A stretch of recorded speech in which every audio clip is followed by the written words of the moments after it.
नमस्कार दोस्तों। आज हम अपनी व्याख्यान जिसका कि शीर्षक है पोषण एवं आहार, उसमें आज हम मॉड्यूल 4 में फिर से आज हम चर्चा करेंगे पाचन प्रणाली और पोषक तत्वों का अवशोषण। पिछले व्याख्यान में हमने देखा था कि किस तरह से कार्बोहाइड्रेट हमारे शरीर में किस तरह से कार्बोहाइड्रेट और प्रोटीन का डाइजेशन हो रहा है और उनका अवशोषण हो रहा है। आज हम उसी लेक्चर को आगे बढ़ाते हुए उसमें हम देखते हैं कि किस तरह से वसा का हमारे शरीर में पोषण और उसका डाइजेशन होता है तथा उसका अवशोषण होता है। तो हम आगे बढ़ते हैं। तो जब हम जो फैट लेते हैं, जो हमारे हमारे भोजन में जो फैट के सोर्स होते हैं, वह स्रोत होते हैं, जैसे कि हम फैटी फिश खा रहे हों, ऐसी मछलियाँ खा रहे हों जिसमें कि बहुत ज़्यादा वसा पाया जाता हो, चीज़ खा रहे हों, मक्खन खा रहे हों, एवोकेडो जैसे फल खा रहे हों, नट्स खा रहे हों या चॉकलेट खा रहे हों। ये सब ऐसे भोजन के पोषक तत्व होते हैं जिनमें कि वसा बहुत अधिक मात्रा में पाई जाती है। तो अब हम देखते हैं कि इनका किस तरह से हमारे शरीर में पाचन होता है तथा इनका अवशोषण किस तरीके से हमारे शरीर के अंदर होता है। तो सबसे पहले यह हमारे मुंह में जाता है। मुंह में इनकी कोई भी पाचन की प्रक्रिया हमारे मुंह में हमारे वसा के लिए कुछ नहीं होता है। हमारे पेटों में भी वसा के पाचन के लिए कोई भी प्रक्रिया नहीं होती। बट जैसे ही वसा हमारी छोटी आंतों में पहुंचता है पेट से पार करके, वहाँ पर उसकी पाचन की प्रक्रिया चालू हो जाती है। तो वहाँ पर सबसे पहले हमारे पीत के द्वारा कुछ इस तरह के केमिकल या रसायन छोड़े जाते हैं जो कि वसा को छोटी छोटी चीज़ों में तोड़ देता है, जिसे कि हम मिसेल कहते हैं और मिसेल फॉर्मेशन भी कहते हैं।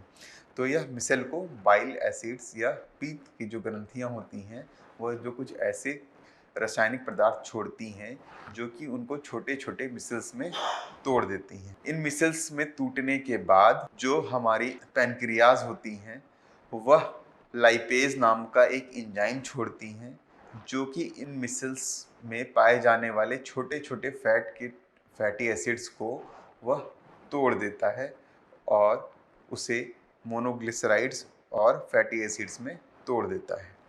और उसके बाद यह हमारी छोटी आंतों में चला जाता है जहाँ पर उनकी अवशोषण की प्रक्रिया चालू हो जाती है। तो हम पहले देखते हैं कि कोई भी वसा में जो होते हैं वह एक ईस्टर लिंकेज पाया जाता है जिसमें कि ग्लिसरॉल और 3 फैटी एसिड्स ईस्टर लिंकेज के द्वारा उसमें जुड़े रहते हैं।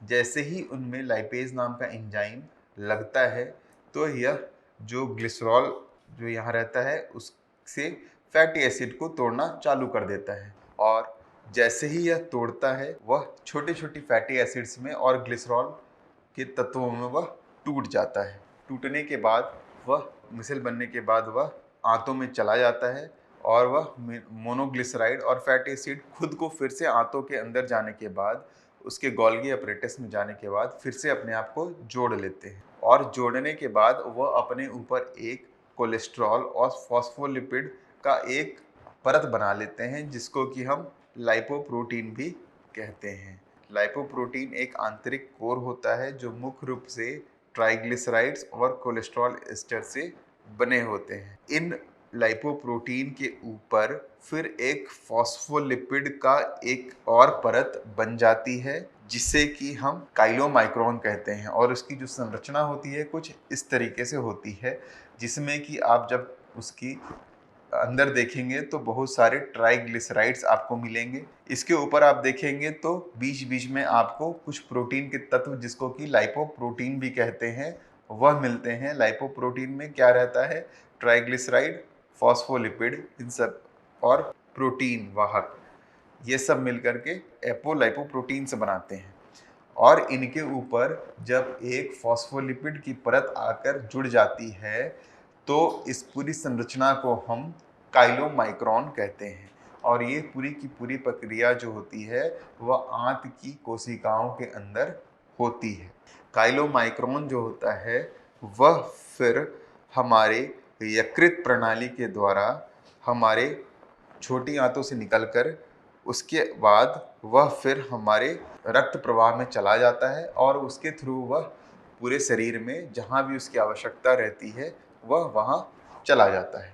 तो इस तरह से हम देखते हैं कि किस तरह से वसा का अवशोषण और उसका डाइजेशन हमारे शरीर के अंदर होता है।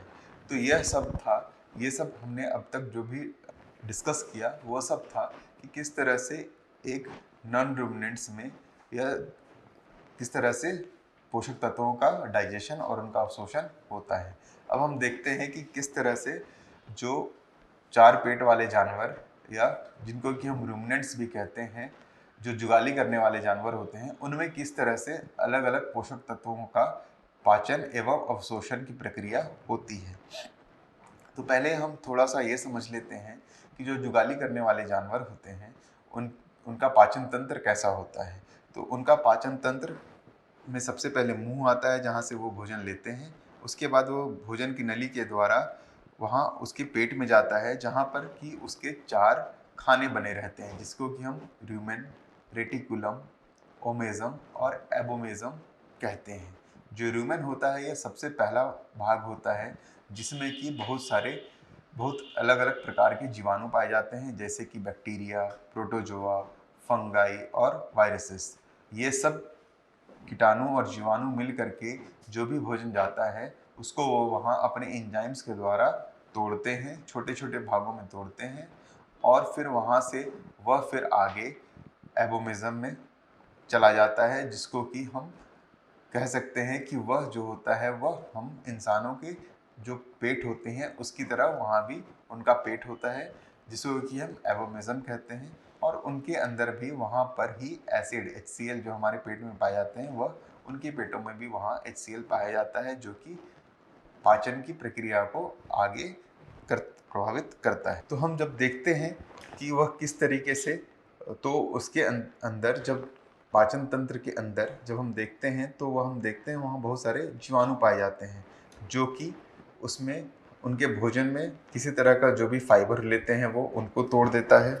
इसके अलावा बहुत तरह के पोषक तत्वों की वह संरचना भी करते हैं, जैसे कि amino acid, volatile fatty acids या विटामिन बी और विटामिन के, इन सब की भी संरचना वो माइक्रोब्स या वो जीवाणु उनके पेट के अंदर करते रहते हैं। इसके अलावा जो एक माइक्रोबियल प्रोटीन होता है वह उनकी भी उपलब्धता को वह बढ़ाता है। इसके अलावा जो हमारे भोजन या उनके भोजन में पाए जाने वाले विष पदार्थ होते हैं वह उनको भी तोड़ता है और उनको भी निष्प्रभावित करता है। और इनके चलते जो हमें दूध मिलते हैं, मीट मिलता है और हमें बहुत सारे उसके लाभकारी प्रभाव भी मिलते हैं।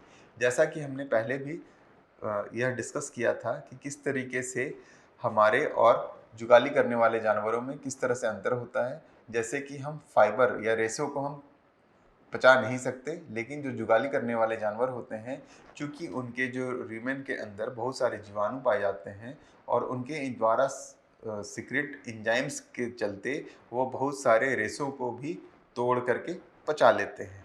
इसीलिए जो जानवर होते हैं वो उन्हें हम हरा चारा खिला सकते हैं, वो पचा लेते हैं, लेकिन हम उनका सेवन नहीं कर सकते। और हरा चारा खाने से ही उनकी दूध की वृद्धि होती है और उनके जो दूध में जो पाए जाने वाला फैट होता है वो भी हरा चारा से बढ़ता है। इसके अलावा जो र्यूमेन जो कि उनका जो सबसे बड़ा जो पेट का भाग होता है जिसमें कि किण्वन की प्रक्रिया भी होती है, वह अगर हम उसकी संरचना को देखें तो वह पूरी तरह से एनारोबिक, मतलब कि वहाँ पर किसी की तरह भी ऑक्सीजन नहीं पाया जाता है।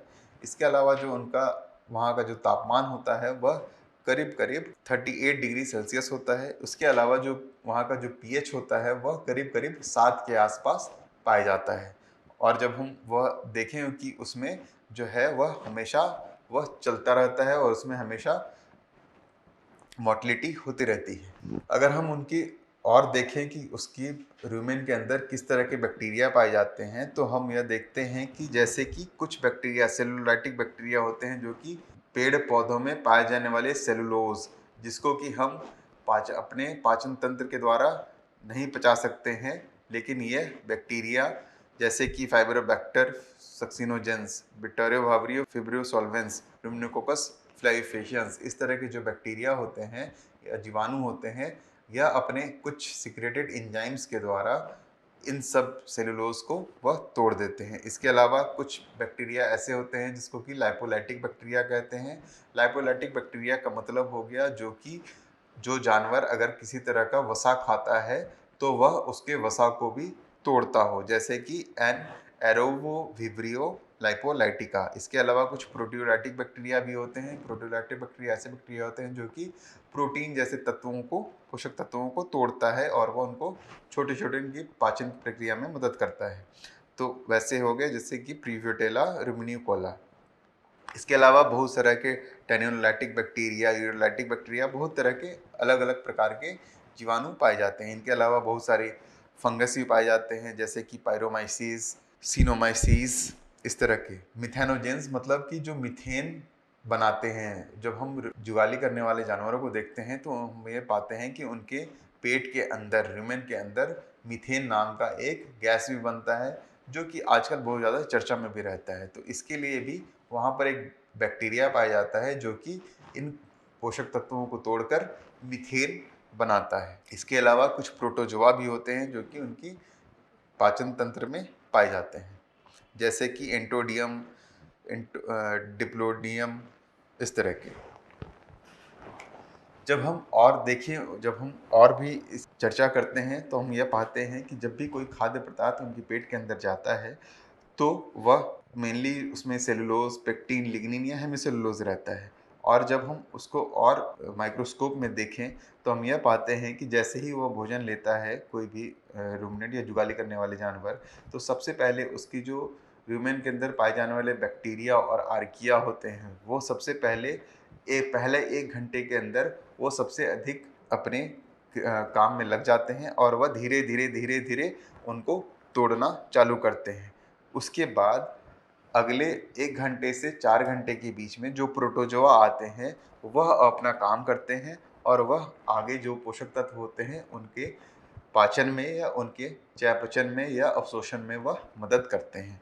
इसके बाद 4 घंटे के बाद फिर जो और कुछ और बैक्टीरिया जो होते हैं वह काम में लगते हैं और वह पाचन तंत्र को पूरक करते हैं। और इस तरह से हम देखते हैं कि किस तरह से पहाड़ियों में पाए जाने वाला सेलुलोज, हेमिसेलुलोज, लिग्निन वो अलग अलग विषाणुओं और कीटाणुओं और जीवाणुओं के द्वारा कैसे उनमें तोड़ा जाता है और कैसे उनमें उनकी पाचन प्रक्रिया पूरी होती है। अब हम पोषक तत्वों के अनुसार जाएं तो सबसे पहले आता है कार्बोहाइड्रेट। कार्बोहाइड्रेट में सेलुलोज, हेमिसेलुलोज, लिग्निन, और ग्लूकोज, पेंटोज, इस तरह के बहुत सारे जितने भी शुगर पाए जाते हैं कार्बोहाइड्रेट के अंदर, जिसका कि हमने वर्गीकरण के दौरान उस पर चर्चा की थी, उन सब का पाचन की प्रक्रिया जो होती है वह रूमेन के अंदर ही होती है। यहाँ पाए जाने वाले जितने भी बैक्टीरिया होते हैं वह उनके स्टार्च को, सेलुलोज को, हेमिसेलुलोज को, जो उनमें पाए जाने वाले जो कार्बोहाइड्रेट्स होते हैं उनको वह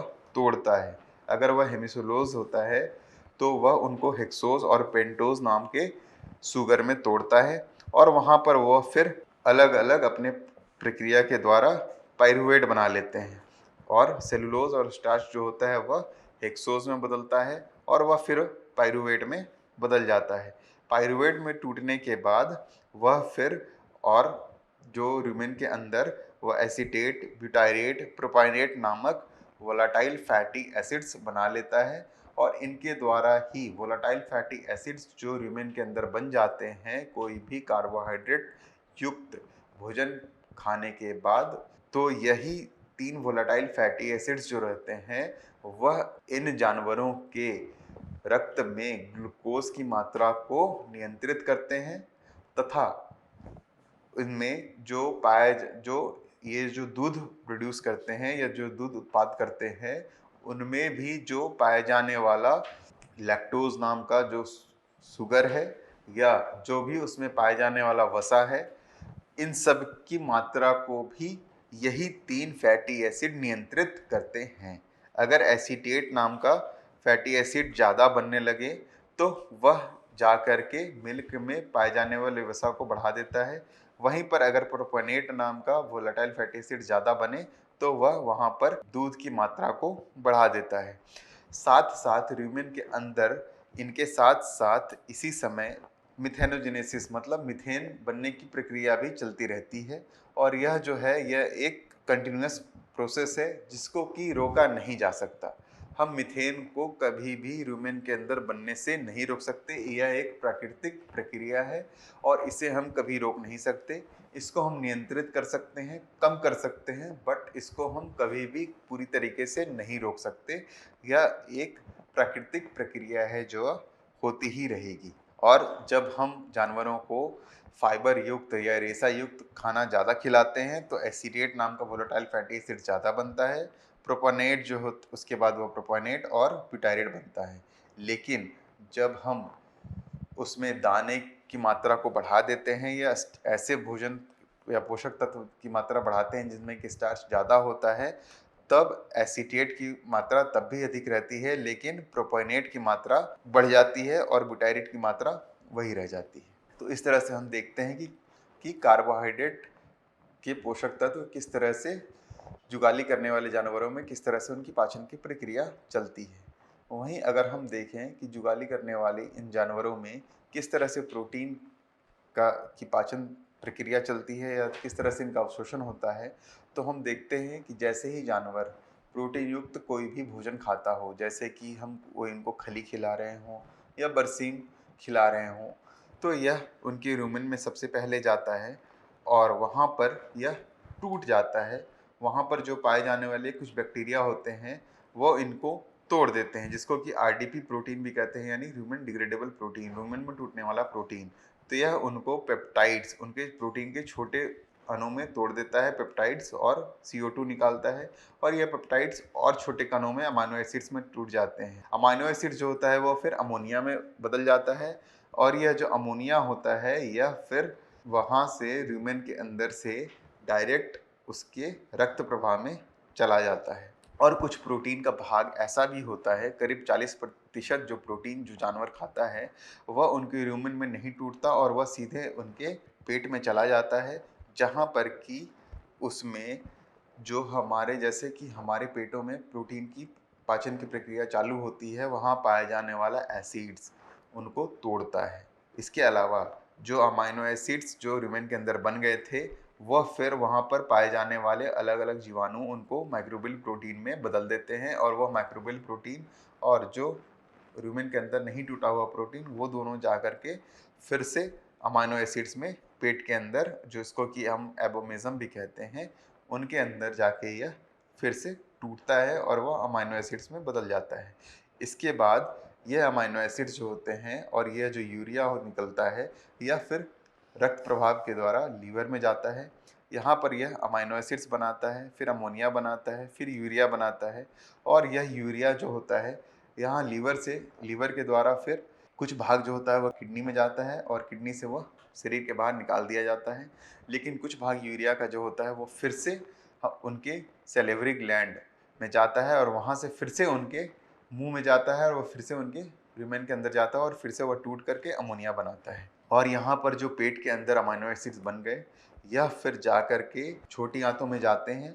वहाँ पर जैसे कि हमने देखा था कि कार्बोक्सीपेप्टिडेज, ट्रिप्सिन, कीमोट्रिप्सिन, इस तरह के जितने भी एंजाइम्स जो वहाँ पर पेनक्रियाज के द्वारा या छोटी आंतों के कोशिकाओं के द्वारा अवशोषित किए जाते हैं, उनके द्वारा यह फिर से टूटते हैं और इनका फिर छोटी आंतों की कोशिकाओं में फिर से इनका अवशोषण की प्रक्रिया जैसे हमारी शरीर में होती हैं उस तरह से फिर से इनकी अवशोषण की प्रक्रिया चलती है। तो इस तरह से जो प्रोटीन होता है उसका पाचन और अवशोषण जुगाली करने वाले जानवरों में होता है।